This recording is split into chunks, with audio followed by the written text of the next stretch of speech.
Ou seja, quando eu sei que eu tenho essas respostas sistêmicas, eu consigo entender que o meu organismo é um todo e o organismo do nosso paciente também é um todo para lidar com cirurgia plástica. Então, nós teremos, diante disso, os 5 sinais inflamatórios que a gente aprende desde a faculdade, né? Que é a dor, o edema, o calor, o rubor e a perda de função daquele tecido que sofreu a injúria. O nosso objetivo, então, é compreender essas condições para que as nossas abordagens terapêuticas sejam efetivas e para que nós possamos também trabalhar com prevenção.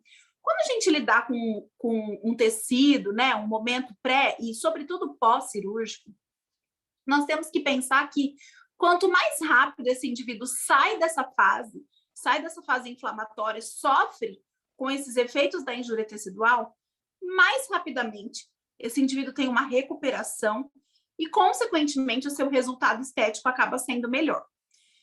Então, diante disso, nós precisamos compreender, né, que é extremamente importante levar isso adiante e fazer com que esse indivíduo perceba esse reparo tecidual, com que esse indivíduo evolua bem, né? Sobretudo evoluir bem.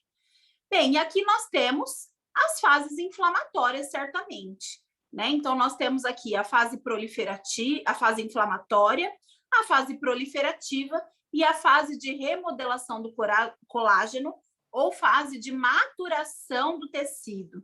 Então, nós precisamos compreender o seguinte, que inicialmente esse indivíduo vai passar por esse processo inflamatório, certo? E aí nós temos o quê? Extravasamento de líquidos, aquele edema mais pronunciado, nós temos as condições teciduais muito mais, né, alarmantes, agravadas ali, né, em virtude de todo esse processo, seguido de uma fase proliferativa. O sucesso da fase inflamatória vai garantir o sucesso da fase proliferativa. Por quê? É na fase proliferativa que a gente começa a ter angiogênese, uma matriz provisória, reptilização, que nós começamos a ter o quê? Uma contração da ferida, né, cirúrgica. Então, é um começo aí de uma cicatrização. Então, quando eu saio do processo inflamatório de uma forma eficiente, eu consigo ter uma melhor proliferação e uma melhor maturação, que a maturação acontece no momento em que o meu organismo entende quais as condições de reparo tecidual ali no momento do pós-operatório. Antes de falarmos sobre os pilares, então, é extremamente importante compreender a inflamação, o processo inflamatório em si, todos os sinais presentes, o que esperar desse meu paciente e compreender como seria um curso normal de reparo tecidual, que é o que nós mostramos aqui, né, nessa imagem, nesse quadro, em que a gente consegue ver um gráfico, né, em que nós conseguimos ver as 3 fases do processo inflamatório. Então, é muito fundamental para que a gente sempre grave isso, para saber o que esperar desse paciente e como interagir em cada uma dessas fases. E isso também diz respeito ao sucesso no pós-operatório. Aqui, mais uma vez, nós conseguimos entender, né, a fase inflamatória, ou seja, aquela fase em que nós teremos ali o aumento, né, dessas células inflamatórias, um aumento dessas substâncias inflamatórias, a vasodilatação e etc. Em seguida, nós teremos a fase proliferativa, ou seja, começa ali um processo de cicatrização, seguida, então, da fase de maturação ou remodelação, em que finalmente, né, entre aspas, esse pavimento é reconstruído. Bem, e aí nós começamos a falar sobre os 5 pilares, então, de sucesso em pós-operatório, em reparo tecidual. O primeiro pilar, então, é o pré-operatório. Tudo que nós fazemos ali naquele momento pré-operatório nos diz muito a respeito de como vai cursar esse pós-operatório. Nós já começamos com algumas medidas ali que também consistem em sucesso. E uma dica importante, muitos profissionais não sabem o que fazer com esse paciente na fase pré-operatória. Não sabe nem por onde começar, não sabe o que poderia ser feito. Um profissional de sucesso, ele sabe o que ser feito sabe o que fazer nessa etapa. O segundo pilar é a avaliação, saber avaliar. Quando eu não sei avaliar, eu não sei tratar, porque eu não sei estabelecer as necessidades do meu tecido. Portanto, é super importante que a gente saiba avaliar para que finalmente nós possamos estabelecer os nossos objetivos terapêuticos, para que aí nós possamos entender a intervenção, que é o terceiro pilar. O terceiro pilar de sucesso é a intervenção terapêutica. Muitas vezes essa intervenção é terapêutica e outras vezes essa intervenção é preventiva, né? De intercorrências, de complicações e até mesmo de um curso ruim, né? Dessa ferida operatória, desse tecido, das condições do indivíduo cursarem de forma negativa, ruim, inestética, que não é o que a gente quer. O nosso paciente, ele investiu dinheiro para que ele fique bem, para que esteticamente ele se sinta legal. E muitos profissionais que pecam na intervenção por uma má avaliação e por um não preparo pré-operatório, acabam não contribuindo com que esse paciente curse bem, né? Claro que a responsabilidade não é só do profissional, mas é super importante que a gente saiba isso. Bom, outra coisa que é um pecado, muitas vezes, por parte de muitos profissionais que manejam um pós-cirúrgico, é justamente entender sobre o acompanhamento. O nosso paciente, ele precisa ser acompanhado ao longo de todo o processo. E isso é uma coisa que interfere muito também na recuperação. Por quê? Se eu atendi esse paciente numa quarta-feira e eu só vou vê-lo na segunda-feira, muita coisa vai acontecer ali. Ele tem a sua própria vida social, que, claro, né, nos primeiros dias é dentro de casa, extremamente dentro de casa, né? Mas ele tem todas a sua rotina ali dentro do lar e muitas coisas vão acontecer entre a quarta-feira e a segunda. Por isso é importante nós sabermos gerenciar muito bem essa questão do acompanhamento. E, finalmente, então, a hospitalidade, né? Hoje em dia nós estamos, assim, super em alta na questão da hospitalidade, sobretudo na estética, na nutrição, mas o mais importante, a hospitalidade, ela não só fideliza o cliente, o paciente, ela não só nos traz sucesso, projeção, mas a hospitalidade nos traz proteção. Então, a hospitalidade é super importante, porque a gente vai entender que muitas vezes esse indivíduo só se dá conta do universo pós-operatório no momento em que ele cai naquilo que eu chamo de mundo desconhecido. E falando de hospitalidade, nós profissionais também precisamos desenvolver essa empatia, desenvolver essa percepção para que a gente entenda como o nosso paciente está ali, como ele se sente naquele momento, né, do pós-operatório e o que de fato é necessário prover para ele. Então, é muito importante que a gente entenda isso. Bom, primeiro pilar, então, o pré-operatório. O que nós podemos já fazer como profissional? Simular o universo pós-cirurgia, provendo situações, dando, entre aspas, atividades do lar, né? Para que os nossos pacientes façam a lição de casa, para que ele entenda esse processo. É muito comum alterações emocionais significativas em virtude da dependência que o indivíduo se encontra da noite para o dia. Ele estava um indivíduo independente e, de repente, ele se tornou alguém dependente de ajuda, justamente em virtude da sua condição. Então, uma das coisas importantes, né, que nós não podemos esquecer no pré-operatório é simular esse universo. A segunda dica, né, eu nem digo como dica aqui eu já digo como realmente abordagem mesmo, como estratégia, como ferramenta, é treinar a rede de apoio. O que é rede de apoio? As pessoas que estarão juntas desse paciente, seja no ponto de vista nutricional, né? Quais são os alimentos que esse indivíduo precisa ingerir para vocês, nutricionistas? Isso é muito importante saber, né? Orientar e treinar quem vai prover para que tudo isso aconteça, porque o nosso paciente ele não vai para a cozinha no começo, né? Da recuperação, então essa rede de apoio precisa estar treinada. E rede de apoio pode ser um filho de um paciente que tem um pouco mais de idade, um filho que tem condições de cuidar, pode ser o cônjuge, enfim, um funcionário pessoal, né, desse paciente, ou até mesmo um profissional contratado. É muito importante, porque prestar orientações apenas para esse paciente fica vago diante da rotina que ele ainda nem entendeu que vai ser necessária. Então, por isso que simular essa dependência do pós-cirúrgico já no pré, dá a ele essa visão do quanto vai ser importante ele deixar tudo em ordem antes de operar, para que ele recupere melhor, né? E aí, treinar a rede de apoio. Para quem é da nutrição, toda essa questão dos horários de alimentação, o preparo desses alimentos, muitas vezes é importante orientar, né? Porque acontecem muitos equívocos, são até bem engraçados, né? Acho que todo profissional aqui tem um fato para contar, né? Todos vocês que assistem, de um fato engraçado que aconteceu, algum equívoco que aconteceu por uma orientação, talvez, que ficou vaga para aquele paciente ou para o seu cuidador. Então, muito importante treinar adequadamente para que equívocos não aconteçam. E pós-cirúrgico é um momento em que o indivíduo colocou sua saúde, de certa forma, ali, precisando de cuidados especiais, ou seja, ele está sob um risco. Então, esses equívocos não devem acontecer ou devem ser minimizados.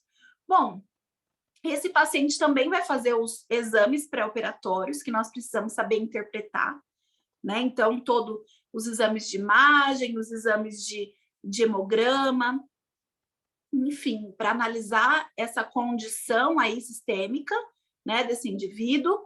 Para os nutricionistas aqui, um reforço nessa nutrição sistêmica, porque ele vai sofrer uma injúria, ele vai precisar de reparo e cicatrização tecidual, né? O seu organismo ali vai desencadear um processo inflamatório com evidências sistêmicas, né, com acometimento sistêmico, então ele precisa muito dessa nutrição sistêmica, né? Um preparo dessa imunidade é muito importante. Muitos profissionais já suplementam, né, algumas vitaminas.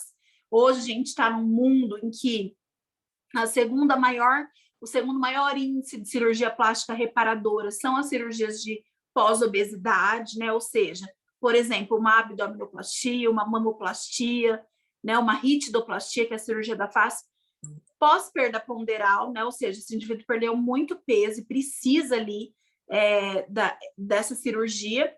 Esses indivíduos, eles têm algumas carências nutricionais, então é super importante, e também imunes, né? Preparar, então, essa imunidade. Alguns recursos de suporte. E aqui eu coloquei como suporte emocional, mas não vai só suporte emocional, não. São suporte de conforto também desse paciente, né? Isso é humanização. Então, assim, aqueles recursos que ele vai ter menos dor muscular, rolos de posicionamento, travesseiros, tudo isso a gente já tem que ir orientando.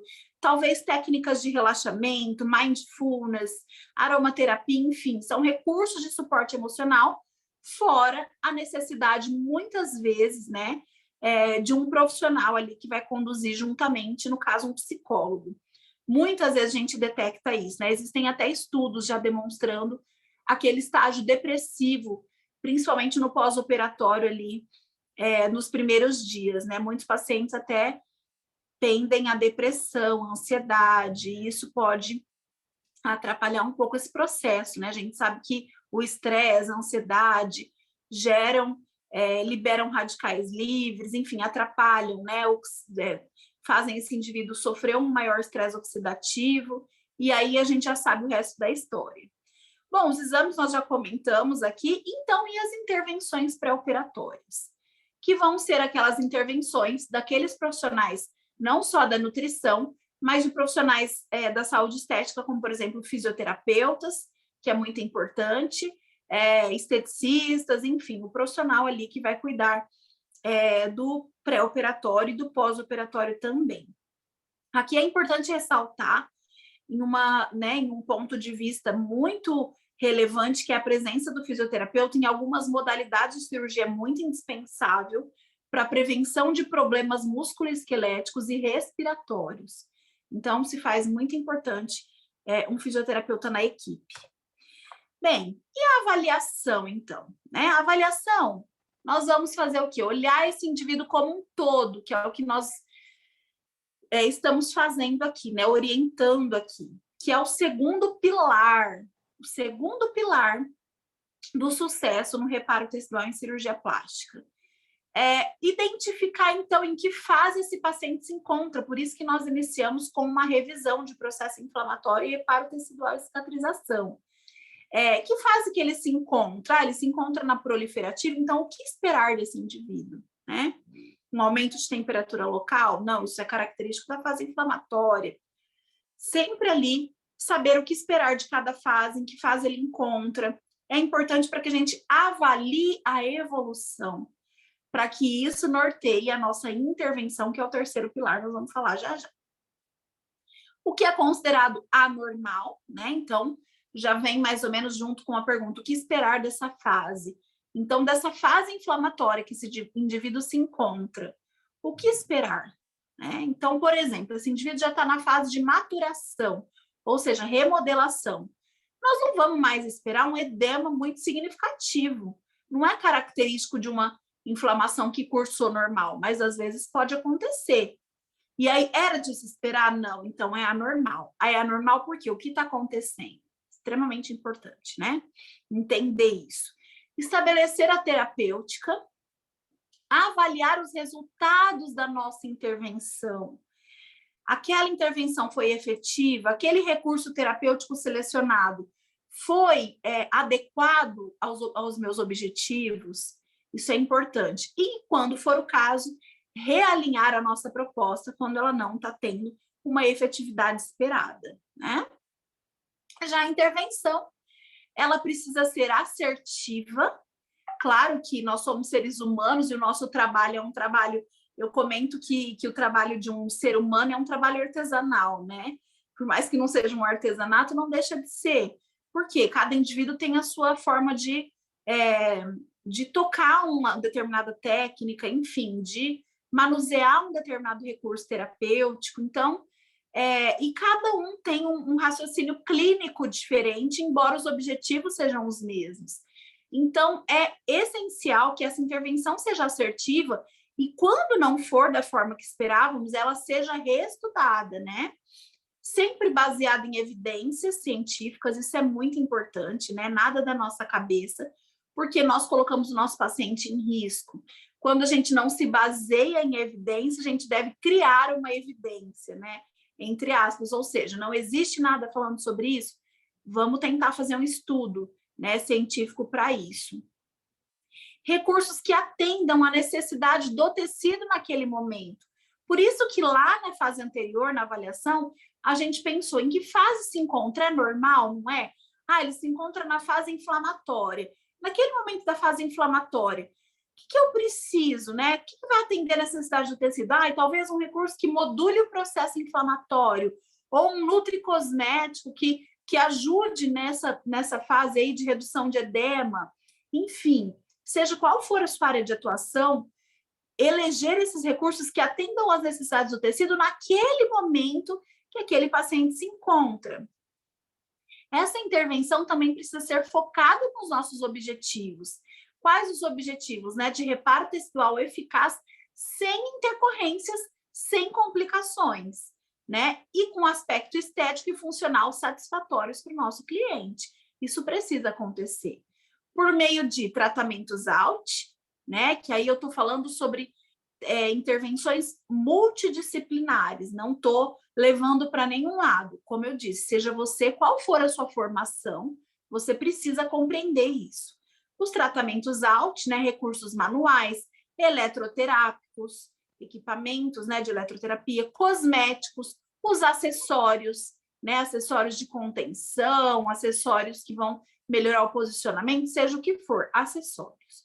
E os tratamentos IN, que, por exemplo, existe, né? Existe e é muito eficiente. Existem estudos falando sobre isso, eu vou mostrar um já, que é a nutrição para reparo tecidual. É extremamente importante, isso fica a critério aí da nutrição e farmácia. Bem, então, de eletroterapia, nós temos diferentes recursos, né, para profissionais da saúde estética que vão manejar esse pós-operatório, laser, LED, microcorrentes, radiofrequência, tecarterapia, lembrando que são recursos mais usados na fase tardia, né? Eu friso aqui para que não haja nenhum tipo de equívoco com relação àquilo que eu estou afirmando. Ultrassom de baixa frequência, nós temos evidência, né? Principalmente na fase tardia, principalmente não, exclusivamente na fase tardia, e sobretudo para algumas complicações, como, por exemplo, fibrose e seroma encapsulado tardio. Nós temos uma evidência muito legal, é um estudo que foi conduzido por brasileiros, né? Eu vou citar porque são pessoas de referência. Uma das participantes do estudo, né, das autoras do estudo, é a professora PhD Patrícia Frois-Mayer, em que eles mostram os efeitos do ultrassom de baixa frequência no tratamento de seroma encapsulado tardio, muito efetivo, né? Demonstrou eficácia, eu acho que é importante ressaltar. Bem, nós temos um arsenal terapêutico de equipamentos, mas o que eu vejo acontecer? Os profissionais que não sabem avaliar para elaborar estratégia. Então, muitas vezes, esses recursos são usados de maneira equivocada, errônea. O problema não está no recurso, está no raciocínio, né? De tratamentozinho, eu vou citar o artigo, né? Existe um artigo que fala sobre técnicas para prevenção e tratamento de equimose, edema e fibrose, em 3 fases, pré, trans e pós-operatórias, que é a utilização, né, de suplementação com glicoxil, X-Nutriment e BioArt. Quem quiser ler a referência do artigo está aqui embaixo. E tratamento ALT, a utilização de alistim creme tópico. Essa combinação tem ativos antiglicantes, reparadores teciduais, melhoradores da matriz extracelular. Então, foi usado nesse estudo e ele é recomendado, né? Segundo os achados do estudo, ele é recomendado para esse período aí de pré, trans e pós-operatório. Bem, outro tipo de intervenção que tem crescido demais é a ozonioterapia, por meio das suas bags, do óleo ozonizado, da desinfecção por compressas com água ozonizada, na forma injetável, né? Mas em período tardio para tratamento de complicações. Tem uma evidência aqui, né, para o uso da ozonioterapia em ferida cirúrgica, que é muito interessante. E aqui uma imagem de uma bag tratando uma necrose de abdômen, por exemplo. Outro tipo de intervenção é intervenção manual, né? A drenagem linfática, as manipulações teciduais, chame da forma que você preferir, né? Que são manipulações do tecido, algumas massagens de liberação, enfim, miofacial, massagem pericicatricial, cada uma tem a sua indicação e o seu momento mais adequado. Nós precisamos compreender isso para não fazer bobeira, né?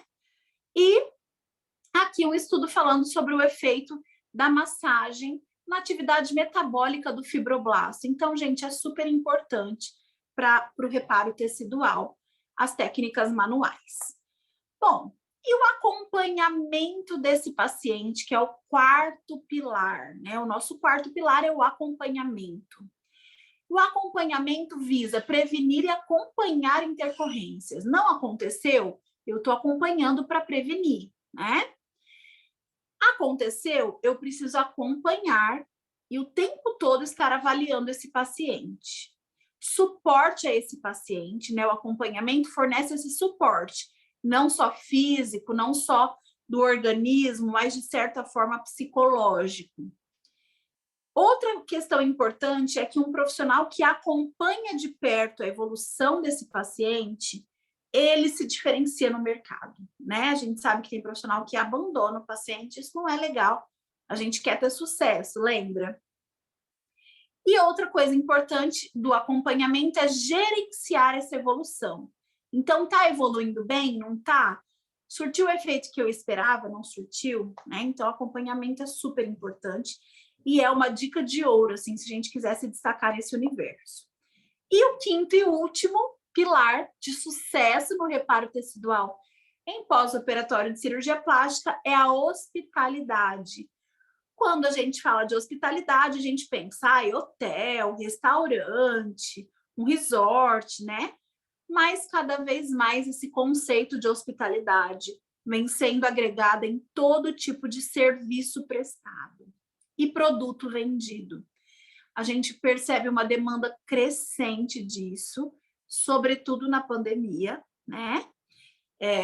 Que nós enfrentamos.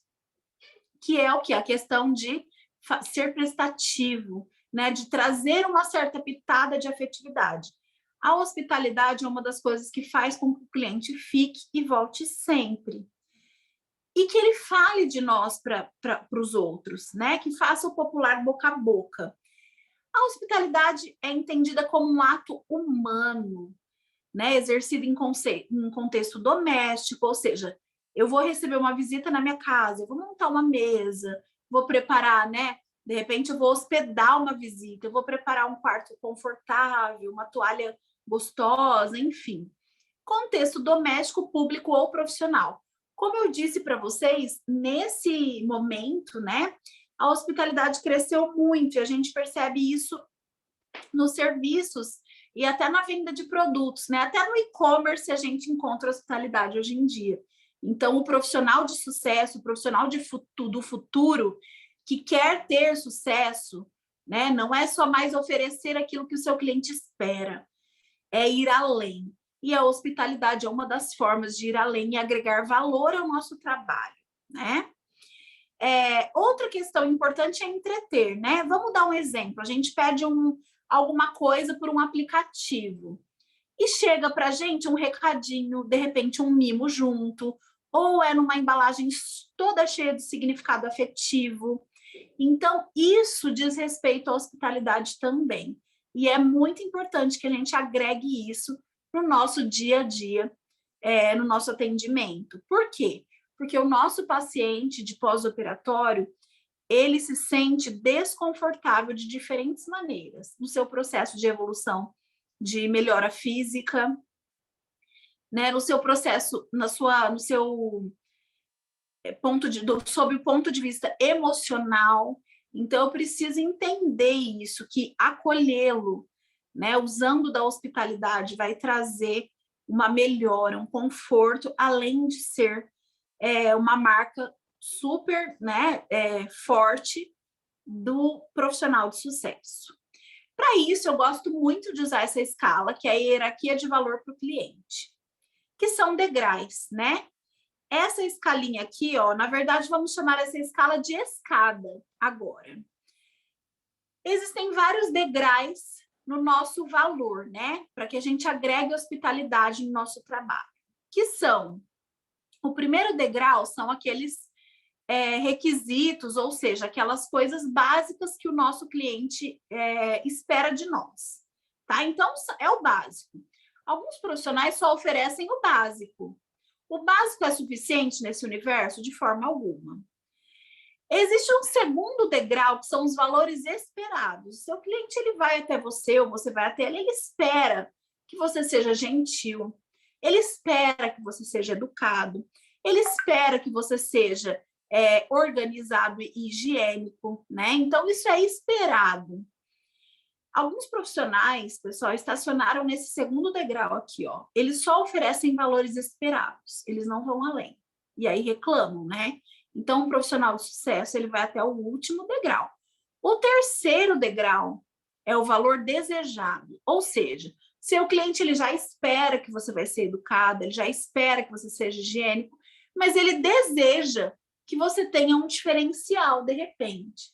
Eu desejaria que tal profissional tivesse esse plus, esse algo a mais, enfim, algo que você oferece que é desejado pelo seu cliente. Vamos dar um exemplo?